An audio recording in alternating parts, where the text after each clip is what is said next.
And good afternoon, good evening, good morning, wherever you may be on the World Wide Web. Welcome to Giants Blitz, our show on all things football, right here at ChilliwackGiants.com. I'm your host, Tim Amy. Joining me today is none other than our executive producer and Chilliwack Giants coach, Mr. Tom Caverly. And we had a lovely topic set up for you today. Unfortunately, due to logistical issues, and we apologize for coming on so late, things kind of fell through, so we're just going to discuss topics. Topics is our topic. We're going to talk about different things coming on with Chilliwack minor football right now. Our draft is just wrapped up not too long ago. Teams have been selected. Practices are underway. Pretty exciting. Pretty exciting. Yep. Our team, our son's on the same team. JB Blue, they got their equipment.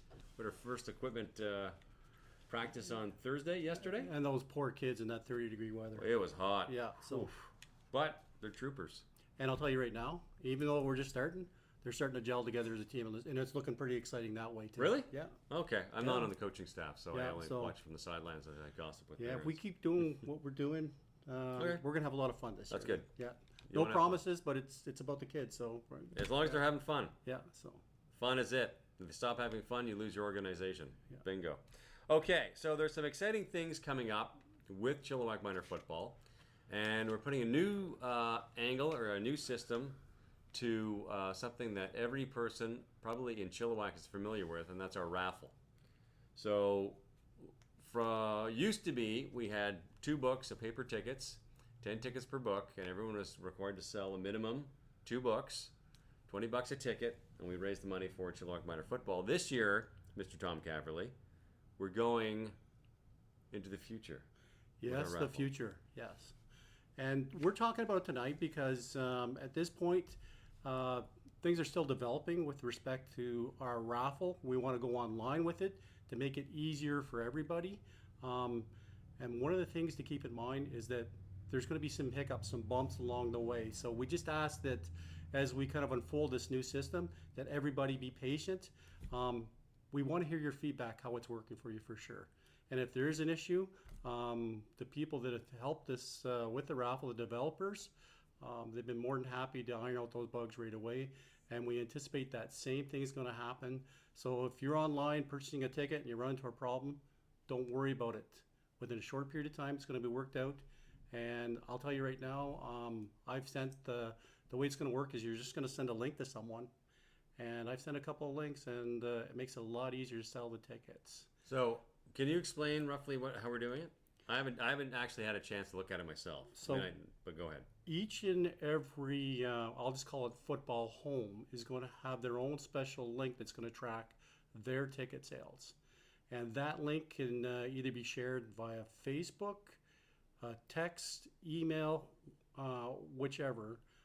There are going to be some guidelines with respect to who you can share that link with, but that'll be explained to you in that initial welcome to the Giants raffle kind of introduction letter, and it's all clear there.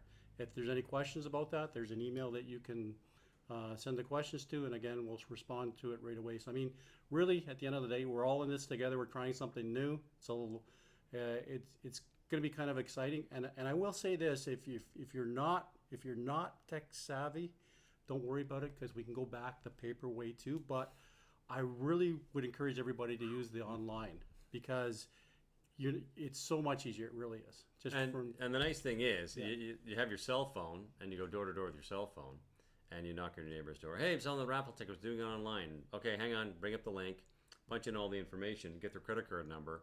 Wham, the sale goes. Digitally, they get a copy of the ticket.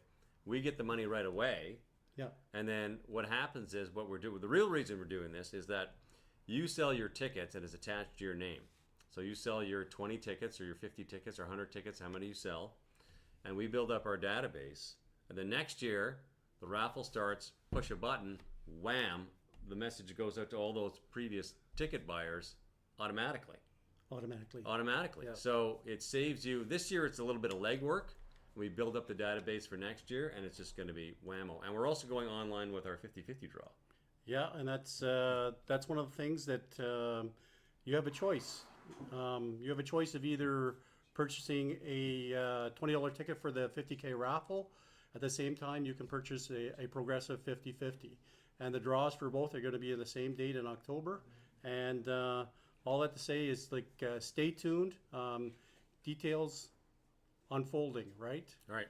And the 50/50 draw, normally one of our wonderful volunteers, parents, grabbed the green bucket and walked around at the field, 50/50 tickets, selling the tickets, and you'd get maybe a $100 kitty, or you get $30 on some days, and depending on how many people are there.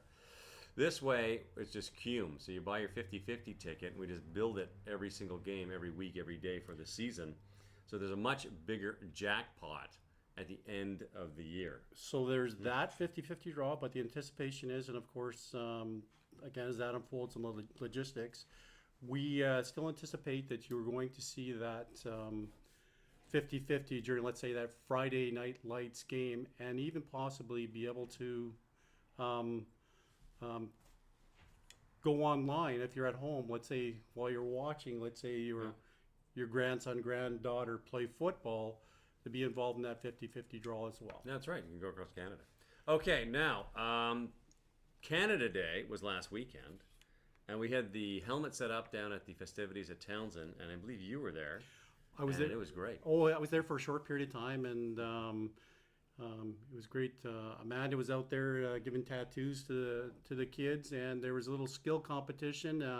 We were right next to the Huskers, so a few of the Huskers were out there helping the kids go through the skills. There was a couple of Chilliwack Giants doing the same thing. So, I mean, you can't ask for anything better to see that community involvement from the Chilliwack Giants. Fantastic. Yeah. And the Huskers showed up, and it was one of those things. The Huskers were supposed to be there to promote their season, and they didn't have a booth or something or a table. So Amanda said, "Hey, come on and join us." So we all everybody teamed up. And apparently the Husker players are just fantastic. They were just great with the kids and having a blast, so that was great. Now, we have a couple of clinics coming up. Receiver clinic, July 15th. And there's an O-line clinic, July 22nd. Now, this is coaches only, so you won't be signing your son up to learn these drills. This is to benefit our coaches, the wonderful coaching staff here at Chilliwack Minor Football, so they can improve their skills. And now, I guess you would sign up online. The email went out last week or whatever for me, right? Yeah, that's right. Yeah, so sign up for that. It's limited space. We'll do everything we can to get people in, but effectively you're going to be learning how to coach better in the terms of the position of receiver and O lineman. And of course, O lineman, offensive lineman, is probably the most critical one. Just massive for getting your offense going. Yeah, and don't worry about it if you can't make these clinics coming up, because the thought is they're probably going to be more in the future, and we just want to keep developing our coaches. So you got to. Okay. One of the topics we're going to come up with in the not too distant future is going to be football widows. Tom just thought of this tonight by chance. So football widows, all those moms. It might be from personal experience to tell you the truth. Could be from personal experience. Yeah, so, you know, the dads and moms get involved, and you work full time, and you've got family, and you're at the field, and all of a sudden it's like, hey, do I know you? All right, we got married 15 years ago. So we want some moms who've been involved with Chilliwack Minor Football, who are football widows, to come out and talk to us. Come on the show. It's really easy. Is it hard to do this, Tom? Not at all. Is it scary? Not at all. No, it's easy. Super easy. We make it easier. We pamper you. It's fantastic. Pork. It's great. So come on out and volunteer, be on the panel, and talk about life as a football widow, not seeing your husband or your kids for the duration of practice and, several months. Several months. It's a nice break sometimes. Yes. Yeah. So, yes. Okay. And starting with Friday Night Lights, Wayne, when do we go? Wayne Bjork, he's right over here. That'll be the second week of September. Second week of September, where the season kicks off. We'll have Friday Night Lights, and this show is going to be out of doors. Wayne's going to build a set for us. It's going to be like Fox Sunday, right? We're going to be at the field. Players behind us, the thousands of fans in the stadium. It's going to be great. And let's not forget the cheerleaders. And the cheer squad is fantastic. Yeah. We'll have cheer squad there also. But we have a host of topics coming up. We're going to preview our Bantam season. We have looks like it'd be just an awesome Bantam team coming up. That's with they're looking strong. Scott Wilkins. They're looking strong as well. Yeah, and this crazy thing about Bantams, half of them are the JVs from last year that went to provincials. Yeah. The other half are second years. He's got like a 50-50 split. Yeah. Who had a bit of a rough season, and they just got them more pumped up to redeem themselves this season. So I'm really excited about that bantam team coming up. What makes an athlete? What makes a quarterback? That's going to be another few topics we're going to go with. Favorite football movies, favorite football books. What's your favorite football movie? Come on. I was just talking that. Well, you can say Rudy. Rudy. It's Rudy. Gail Sayre. Gail Sayre. I'm trying to remember. It was like. I'm trying to think of it. Brian's Song is the name of the movie. Brian's Song. Yeah. What's that one? That's old school. That's old school, and I remember as a kid where it was kind of a tearjerker where he got crippled or something, right? Cancer. Cancer. Yeah. Okay. So, right? Okay. So, and there was another show, Something for Joey. Which one was that? Oh, okay. He's one of the Heisman.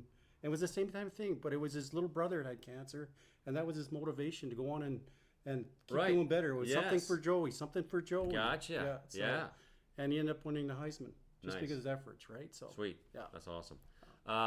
I miss North Dallas 40, the old school. Mac Davis. Remember that one? It's not a family. It's not a family one, so don't get it with the kids. Yeah. And the original Longest Yard with Burt Reynolds. Yeah. That was a good one. Those are the classics. You don't like the Adam Sandler one? No, I'm not a big Adam Sandler fan. Yeah. The stand-up stuff was funny, but the movies are terrible. Yeah. Sorry, Adam. It's your fault. Yeah. Yeah, and my favorite one, well, of course, I love Rudy. Rudy's like, I think about Rudy every day. But I watched, my favorite one is The Blind Side. It had Sandra Bullock with Michael Orr. Oh, obviously the blind football player, right? No, The Blind Side. He was a defensive end, and he ended up getting into a kind of an elite private school down in Mississippi. And he was a foster kid. His mom was, in and out of prison. She had addiction issues and all this, and he was pretty much homeless. And he got taken in by this family, Sandra Bullock's family, and they quasi-adopted him, and they got him into football, and they sort of helped him through his issues. And he got drafted into, he got recruited to Ole Miss, got drafted by the Baltimore Ravens. He's a big defensive lineman. And it's just an incredible story. And my favorite part of the movie, and they never do this in these movies, it drives me crazy, is they had, at the very end of the movie, they rolled on Michael Orr himself, the actual guy. So they showed him at the Ravens, the draft, getting drafted by the Ravens. Yeah. They showed him, the family he was with. Yeah. And all of that. It was great. It was an actual true story. And that's my favorite part of the, because Rudy was my favorite. But at the very end of the movie, they show just the one picture of him sitting on the bench. Yeah. They don't show any of the old game footage of him when he actually got to play. And well, I felt kind of ripped off. How do I know it's true? I mean, come on. So, but no, the Blind Side with Sandra Bullock. It's good. It's good. I'll take your word for it. Sure. No, it's excellent. Yeah, it's excellent. Okay, we're gonna wrap up. So if you're a widow, we're married. So yeah, just football widow, just come on by. And come on the show. It'll be great. Thank you very much. I want to thank our executive producer, Mr. Wayne Bjorgi, Mr. Tom Caverly. Thank you very much. Tim Aston, our technical producer, and our social media empress extraordinaire, Miss Jillian Fraser, who's listening from the booth right now. Thank you all very much. Thank you for tuning in, getting blitzed with us here on this Friday night. That's our new catchphrase, get blitzed. It works. I've said it on air now, so we have to use it. Getting blitzed. We got Blitz Friday night here with us at chilliwackgiants.com. Giants Blitz, I'm your host, Tim Amy. Thank you for tuning in. See you next week.